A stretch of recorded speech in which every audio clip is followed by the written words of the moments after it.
Jom teman saya makan ladu Indian dessert. Oh, makan. Saya beli 2. Ni tak tahu kali keberapa dah lah saya beli ladu ni. Sebelum ni saya beli capu, ada belakang. Kali ni saya beli ladu saja. Saya dah tahu manisan India mana yang saya suka. Yang paling saya suka gulab jamun dengan ladu. Rasmalai saya buat sendiri je. Gerti buat, kita buat sendiri. Kalau tak gerti buat, kita belilah. Bismillahirrahmanirrahim. Semalam saya makan dah sikit. Saya tak makan banyak ladu ni sebab dia manis ke. Okey.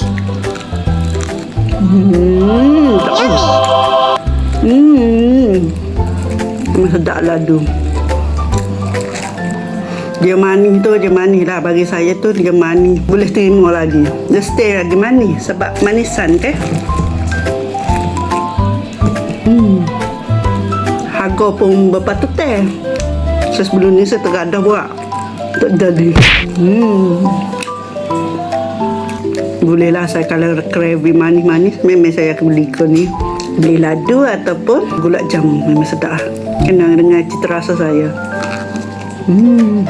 Rasmalai saya buat sendiri lah. Kerti buat saya buat sendiri lah. Tak perlu nak beli. Belum ni saya ada beli untuk rasa lah. Nak tahu betul ke tak yang saya buat tu betul tak rasa.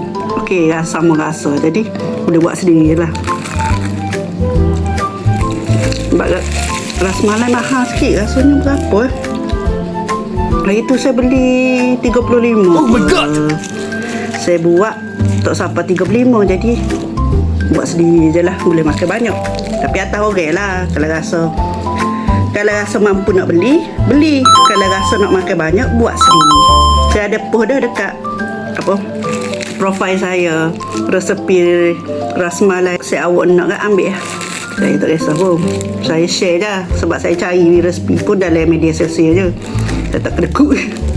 Macam setengah orang ada orang tak bagi ke. Itu atas masing-masing lah. Nak bui-bui tak saya sudah. Macam saya bagi je. Sebab kalau kita bagi ilmu kat orang guna, saya boleh pahala. Jangan lupa subscribe, like, komen, share video ini. Terima kasih.